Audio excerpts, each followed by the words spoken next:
सर्वेषु दासी भोजेषु माता शयनेषु नन्दा मननुकूल क्षमा धारित्री सद्गुणयुक्ता प्रिया धर्मपत्नी।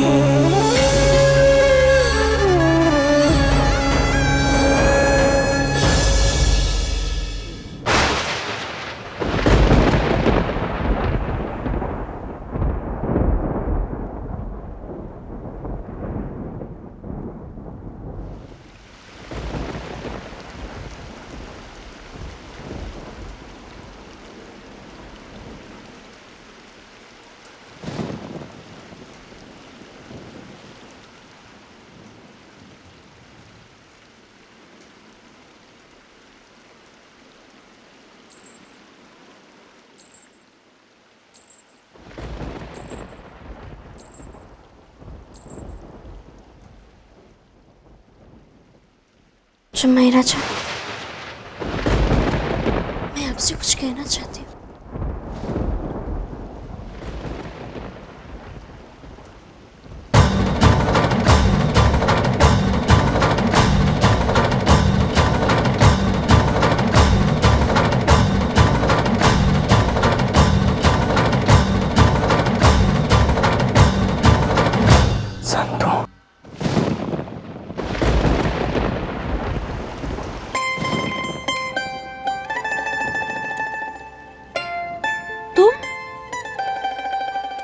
तुम्हारा लग्न कादम्बरी से होने वाला था,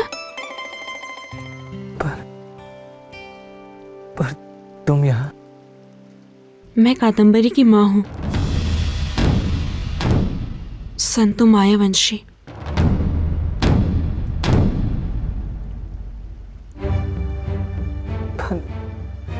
पर तुम्हारी शादी महेश नाम के लड़के से हुई थी, तो फिर तुम यहाँ?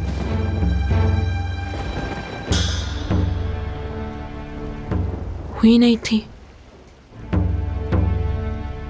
होने वाली थी, पर अचानक सब कुछ बदल गया। महेश शादी के दिन पता नहीं कहाँ भाग गया।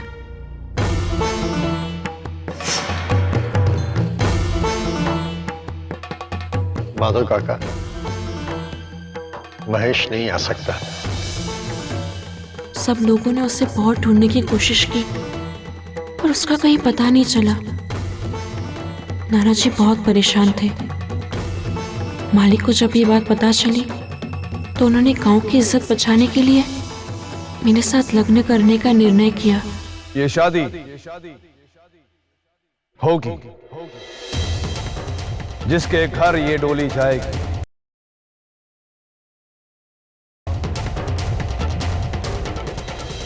धर्मराज माहियावंशी।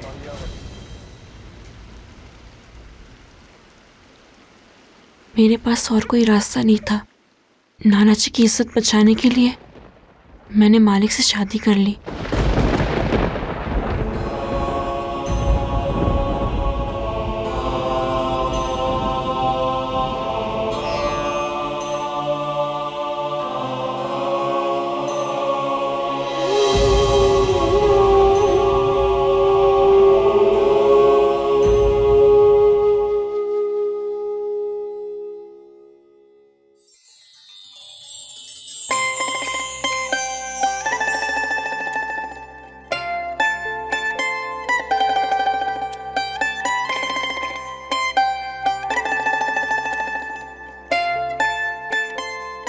मैंने आपको अपने बारे में इतना कुछ बताया, आप अपना नाम तो बताइए। संतों को अपना नाम किसी अजनबी को नहीं बताते।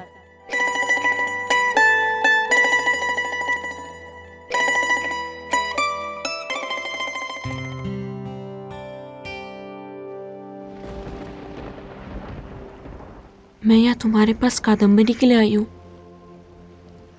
माना कि उससे गलती हुई है, पर इस उम्र में तो सबसे गलती होती है। कादम्बरी दिल की बुरी नहीं है। सबसे बड़ी बात तो यह है कि उसे अपनी गलती का आभास है। देखिए, सुबह को बोला अगर शाम को घर लौट आए तो उसे भूला नहीं कहते।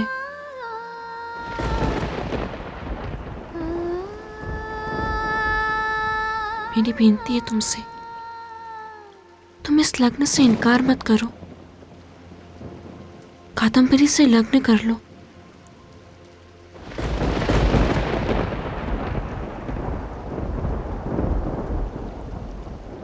ये नहीं हो सकता। क्यों?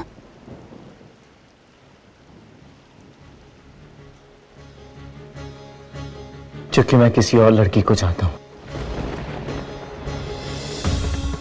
किसी और लड़की को? अगर तुम किसी और लड़की को चाहते थे तो तुमने कादम्बरी से सगाई क्यों की? उस वक्त मुझे लगा था कि मैं उसे कभी देख नहीं पाऊंगा, कभी उससे अपने मन की बात नहीं कर पाऊंगा, क्योंकि उसकी शादी कहीं और हो चुकी है। पर आज अचानक मेरा बीता हुआ कल मेरे सामने लौट आया। वो लड़की यहां इसी शादी में मेरे सामने मौजूद है। यहाँ? कौन है वो? वो लड़की जिसे आज तक मैं ढूंढ नहीं पाया, पर वो आज भी मेरे मन में है। वो लड़की जिसके ढेर सारे फोटोग्राफ्स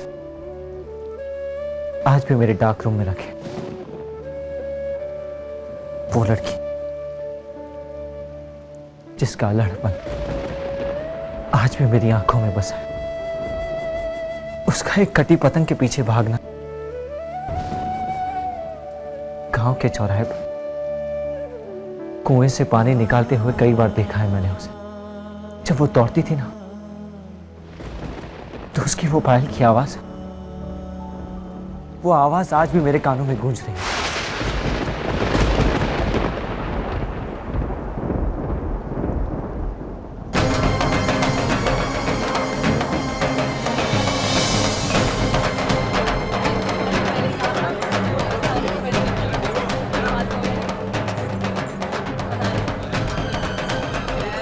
वो लड़की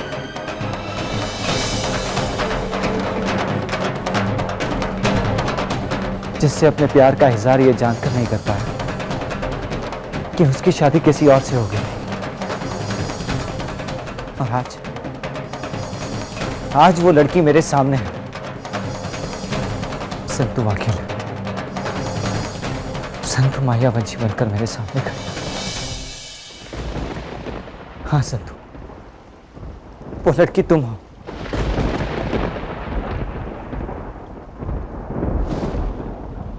जिससे मैं प्यार करता था और आज भी करता हूं।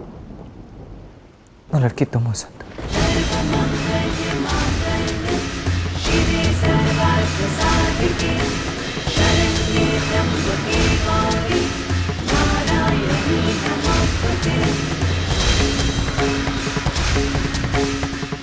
कादम्बरी से रिश्ते के बारे में मैं सोच भी नहीं सकता। उसके साथ मेरा रिश्ता संभव नहीं। नहीं, ये गलत है। ऐसा नहीं हो सकता। शायद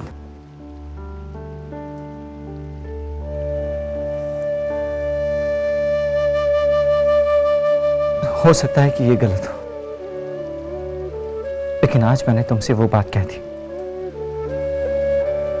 जो बात कहने के लिए मैं पहले भी तुम्हारे पास आया था, लेकिन कह नहीं पाया। पर आज मैं ये फैसला सबके सामने लाकर रहूंगा।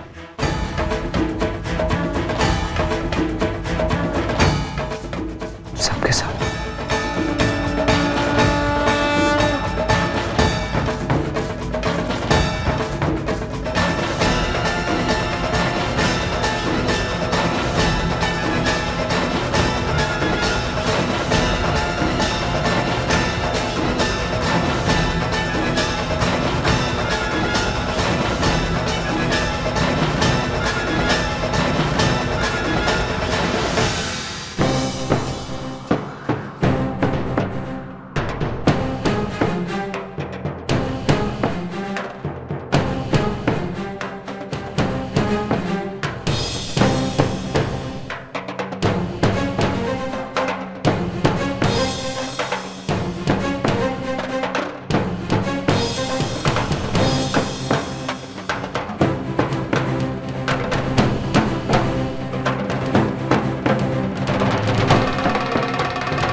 जिम्मेदारी सौंपी थी कि मैं टुकू को मरा सकूं, अब मेरी वजह से कादम्बरी का लग्न नहीं होगा।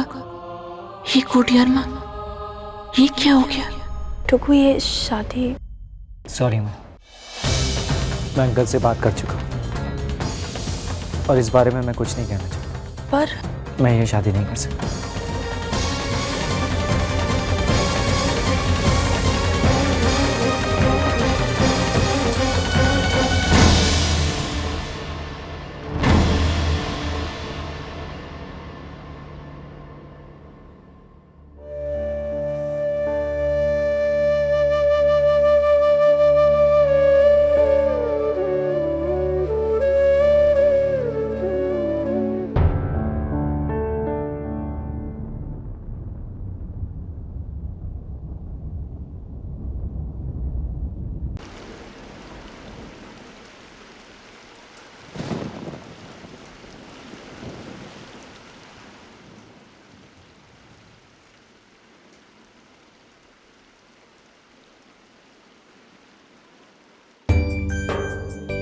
खेमी बेना, आज इन कपड़ों में ना तुम बहुत अच्छी लग रही थी वहाँ पर। और ये हार जो है ना, ये तो ऐसा लग रहा था कि असली है, पर किसी को क्या पता कि ये नकली है। ठीक है, लेकिन अब इसका काम हो गया ना। अब कल सुबह जाके ये विनीता काकी को दे आना। उन्हें पता था हमें शादी में जाना है, इसलिए उन्होंने भिजवा दिए, तो समय पे लौटाना भी पड़ेगा। विनीता काकी क्या? मैं उनके नहीं जाऊंगी। क्यों? पका देती है, एक बार बोलना शुरू किया तो बंद ही नहीं करती, किसी की नहीं सुनती। मुझे कभी कभी ऐसा लगता है वो टेलीफोन का डिब्बा है, अगर 1 रुपया डालो 3 मिनट तक बात सुननी ही पड़ेगी। चल पगली, बड़ों के लिए ऐसा नहीं बोलते, वो चाहे जैसी भी हो, लेकिन दिल की बहुत अच्छी है, समझी? चल जा।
तो इस समय यहाँ?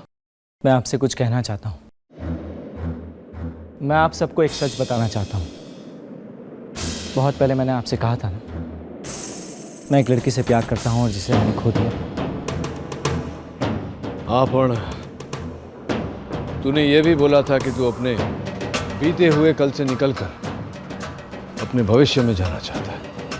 लेकिन मेरा बीता हुआ कल आज मेरे सामने आ गया है। वो लड़की जिससे मैं प्यार करता हूँ और जिसे मैंने खो दिया, वो मुझे मिल गई और वो इसी घर में। कौन है वो छोकरी? वो लड़की जिसे मैं आज तक भूल नहीं पाया।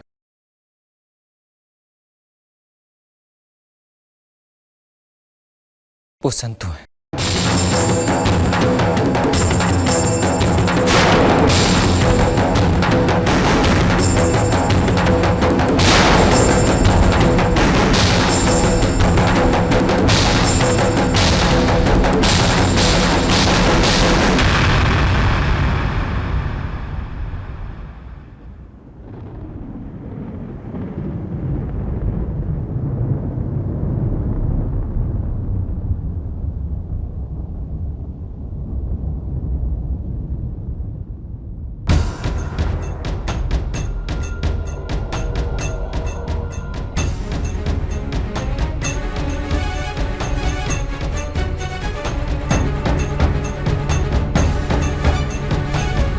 एक मिनट अरमा, ये क्या हो रहा है मेरे साथ? ये क्या सोचने लगी मैं? मेरे लिए शशांक हमेशा हमारे धर्मपुर का मेहमान था और कुछ नहीं।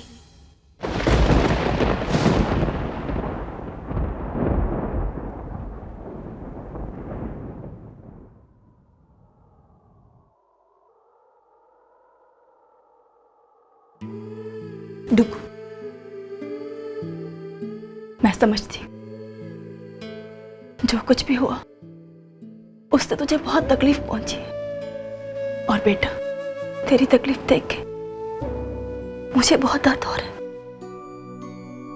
मेरे सिर्फ एक बार कहने से तू शादी करने को तैयार हो गया, ना कुछ पूछा ना कुछ सोचा, बस हाँ कहती।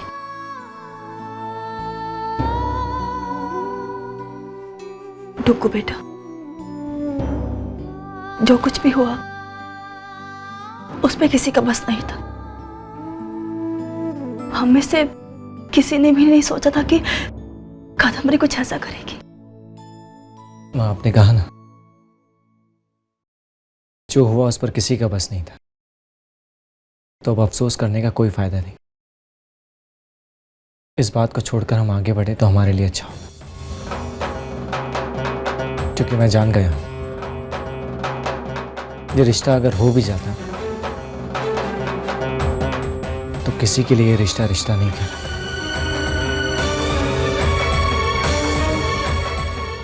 नहीं कहलाता। शशांक,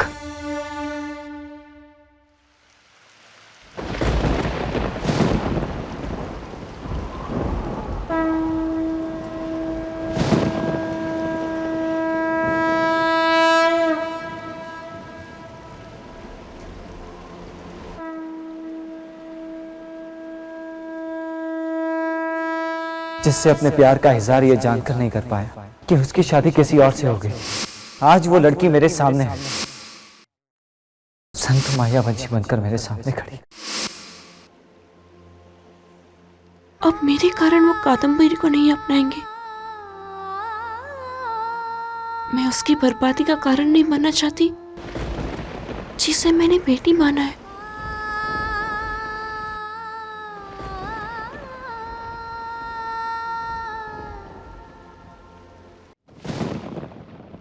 नाना जी, आपसे कुछ बात करनी थी। बोलो बेटा। जब संतू की शादी आप मालिक से करवा रहे थे तो मैं आपसे बहुत गुस्सा थी, क्योंकि मालिक के 5 बच्चे हैं और आपने कहा कि आप सब कुछ ये जानते थे और फिर भी ये शादी करवा रहे हैं। तो मुझे संतू के लिए बहुत दुख हुआ कि आप उसे बंधनी बनाकर भेज रहे। पर आज मुझे उसके लिए गर्व है कि उसने जो किया वो और कोई नहीं कर सकता। नाना जी, कादम्बरी बहन संतू से बड़ी है और संतू उम्र में छोटे होते हुए भी उसने माँ का फर्ज बहुत अच्छी तरह से निभाया। कादम्बरी बहन की जिंदगी बर्बाद होते होते बच गई। नाना जी, संतू बहुत समझदार है खेमी, उसने बहुत धैर्य से काम लिया, बिना किसी को बताए घर की बेटी को संभाला और घर की इज्जत भी संभाल ली। खोड़ियार माँ उसको इतनी शक्ति दे कि वो मालिक के घर और इनके मान को इसी तरह संभालती रहे।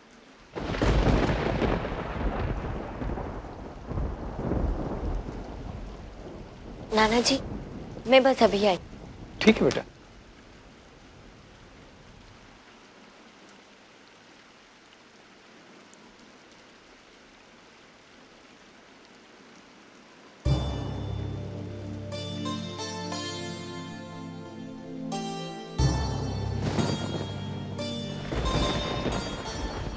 कादम्बरी बहन के बारे में सोच रहे हो? ये शादी टूटी, इस बात का दुख है मुझे, पर कादम्बरी बहन संदीप भाई के चुंगल से बच गई, ये खुशी ज्यादा बड़ी है। आंधी चाहे जितनी बड़ी हो, शांत हो ही जाती है।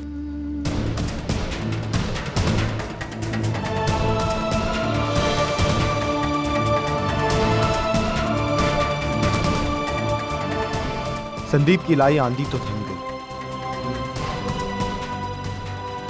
उससे कादम्बरी भी बच गए, पर इस समय मिस्टर माहियावंशी के मन में जो तूफान उठ रहा होगा, न जाने वो क्या क्या लेकर जाएगा।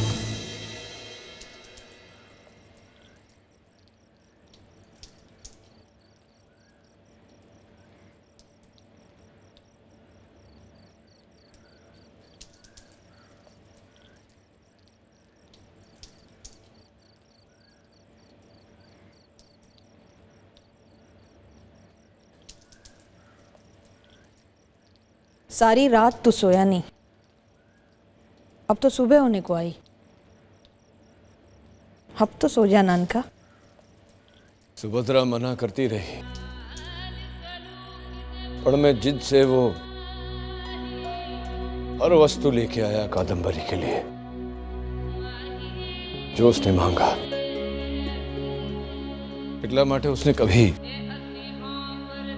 अपनी मां से नहीं पर मुझसे ही मांगा। बोलते हैं कि बिना मां के बेटी का उत्तरदायित्व निभाना बहुत कठिन होता है, पर मैंने अपना दायित्व निभाया। उसने मेरे साथ ऐसा क्यों किया? नानका, मैं मोटी बहन, जितनी तिस मुझे कादम्बरी का लगन टूटने का है, उससे कहीं अधिक कष्ट मुझे इस बात का हो रहा है कि अपने जीवन में कादम्बरी ने इतना बड़ा कदम उठाया और मुझसे छिपाया, न सगाई से पहले न सगाई के बाद, न शादी से पहले, और इस सारे समय वो उस छोकरे से मिलती रही, पर उसने छिपाई ये बात मुझसे, छल किया है उसने मेरे साथ। छोटी सी थी वो,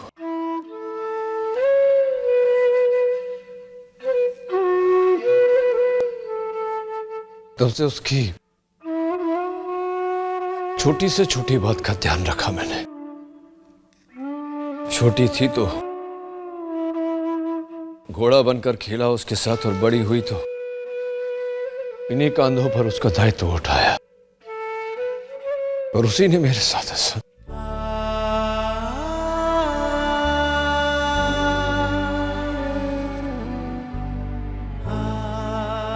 अपने आप को संभाल नानका, बच्चे हैं। बच्चे तो भोले होते हैं ना मोटी बहन।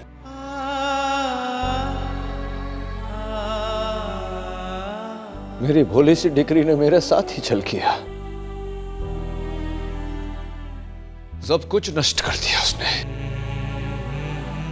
आज बहुत कमी महसूस हो रही है मुझे सुभद्रा की।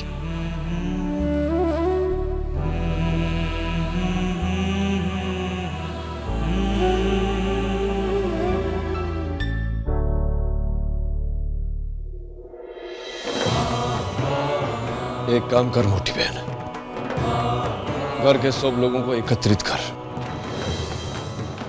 मैं कादम्बरी को कुछ बोलना चाहता हूं।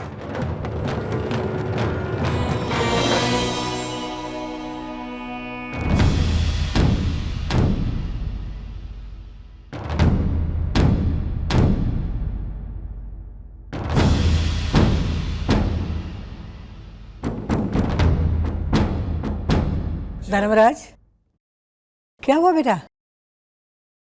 अचानक तूने सबको क्यों बुलाया?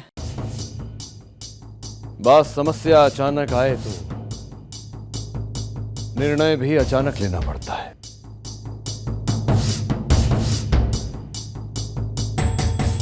मैंने सदैव न्याय को नातों से ऊपर माना है। हमेशा अपराधी को उसके अपराध के लिए दंड दिया है, चाहे वो महियावंशी क्यों ना हो। मौलिक को उसके अपराध का दंड दिया, हितेन को मौलिक को भगाने का दंड दिया। अगर कादम्बरी को उसके अपराध का दंड नहीं दिया तो ये न्याय नहीं होगा। बेटा अनजाने में की भूल। हाँ, भूल हो जाता है कभी अनजाने में बाप। पण कादम्बरी ने ये सब जानबूझकर किया है, એટલે એના અપરાધનું દંડ ભોગવું જ પડશે। तेरा दंड ये है कादम्बरी,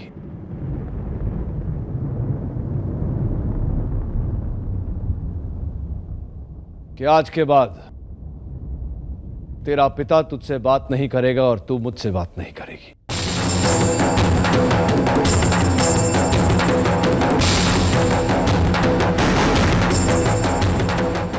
नानका, ये तू क्या कह रहा है? कादम्बरी की जगह मेरा डिकरा होता तो उसे धक्के मारकर घर से बाहर निकाल देता, पण ये छोकरी है ना, घर से जाएगी तो विदा होकर जाएगी, पण त्यार सुधी तुझे ये दंड भुगतना होगा। अने इस विषय में कोई तर्क नहीं सुनना चाहता मैं, ना कोई सफाई सुनना चाहता हूं।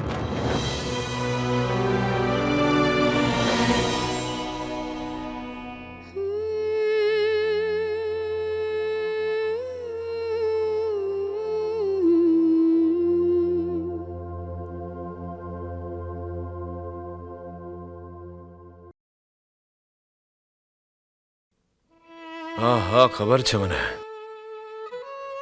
खबर छे कि तुझे दुख हो रहा है, पण कादम्बरी को सजा देकर दुख तो मुझे भी हो रहा है।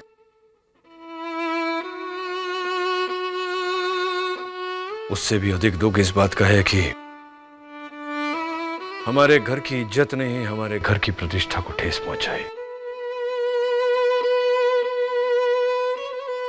कितनी आशाएं बांधे रखी थी अपनी संतान के साथ, कोई आशा पूरी नहीं हुई। जो वचन तूने मेघना को दिया था मैं पूरा करना चाहता था, पर कादम्बरी के कारण वो पूरा नहीं कर पाया। जो नहीं कर पाया उसका अफसोस कर रहा है, और जो गलत किया उसका। कादम्बरी से न बोलने की सजा तुम उसको नहीं अपने आप को दे रहे हो। अगर ऐसा है तो ऐसा ही सही बा। संतान का कर्म माता पिता का उत्तरदायित्व होता है। उनकी भूल मतलब उस परवरिश में कोई कमी आई है। मारा परवरिश में कमी आवी छे तो ये दंड मुझे स्वीकार है। हमेशा धर्मराज बनकर क्यों सोचता है तू? जरा बाप बनकर तो सोच। किस बात का दंड दिया है तूने कादम्बरी को? गलती का स्वीकार किया इसलिए, या गलत रास्ते से सही रास्ते पर वो लौट आई है इसलिए? बच्चे गलती कर ना माने तो माँ बाप का कर्तव्य है उसे सजा देना, पर गलती मानकर सुधरे तो माँ बाप का कर्तव्य है उसे सहारा देना। कादम्बरी को इस समय माँ की जरूरत है, मालिक की नहीं। वो टूट गई है बेटा, उसको सहारा देके संभाल। सजा देगा तो वो बिखर जाएगी। वाह, जो मैंने किया है बरोबर किया है। कादम्बरी ने अपराध किया है और उसका दंड। आवेश में आकर तूने पहले भी हितेन को दंड दिया था, इस बार ऐसा मत कर। तू भूल गया संतों ने पंचायत में क्या कहा था? सजा हल नहीं हर एक बात की, और एक चीज है जिसे प्रायश्चित कहते हैं। तेरी बेटी के पैर फिसलते फिसलते बच गए हैं, और ऐसे में उसे अपने बाप के कंधे की जरूरत है, जिस पर वो सर रखकर रो सके और अपना मन हल्का कर सके। उसके धर्मपुर का मालिक की जरूरत नहीं है, जो उसे ना बोलने की सजा देकर उसके मन का बोझ बढ़ा दे। ठीक है, तू नहीं तो मैं तो हूं। उसके माँ की माँ हूं। तू कादम्बरी से मुंह मोड़ सकता है, मैं नहीं। और आज भी इस कंधे में इतनी शक्ति है कि किसी के मन का बोझ हल्का कर सकूं।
जो हुआ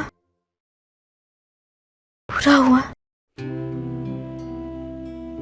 पर हर बुरे के पीछे भला छिपा होता है।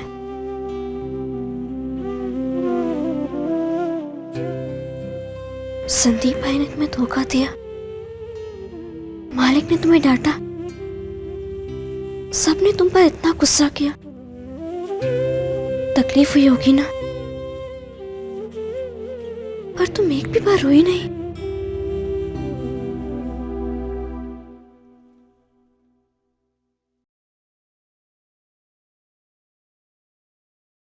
कहते हैं आंसू अपने साथ मन के बोझ भी बहा ले जाते हैं।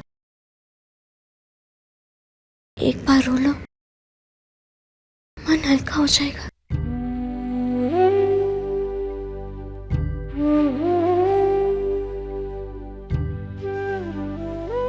संदीप भाई से कब मिली थी तुम?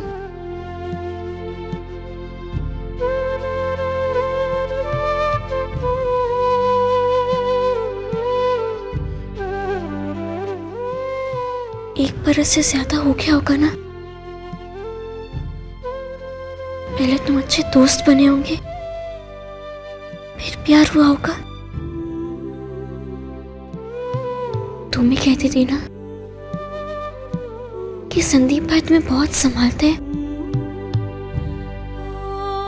अगर कोई तुम्हारी बात न सुने तो वो तुम्हें समझता है। हितेन भाई के जाने के बाद तुमने उन्हें अपनी हर एक छोटी छोटी बात बताई है।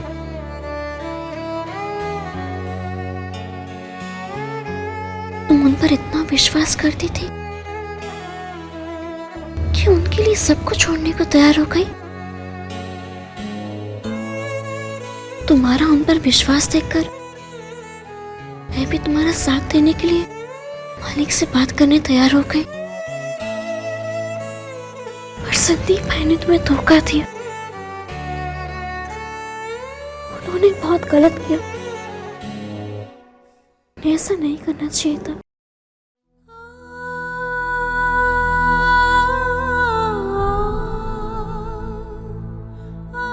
उसने मुझे धोखा दिया,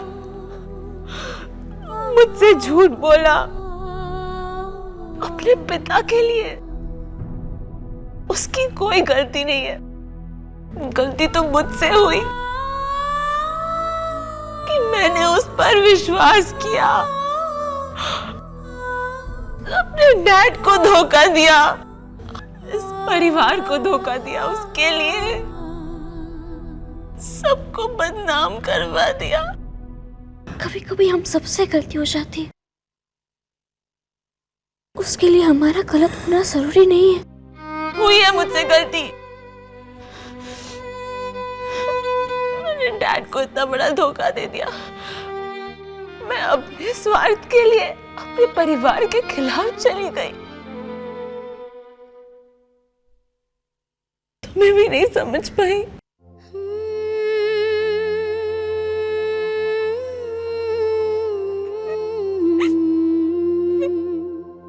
क्यों रुलाया तुमने मुझे? क्यों? ये जरूरी था, इसलिए नहीं क्योंकि तुमने मालिक का विश्वास तोड़ा, बल्कि इसलिए क्योंकि तुमने उस इंसान पर भरोसा किया जो तुम्हारे विश्वास के लायक नहीं था।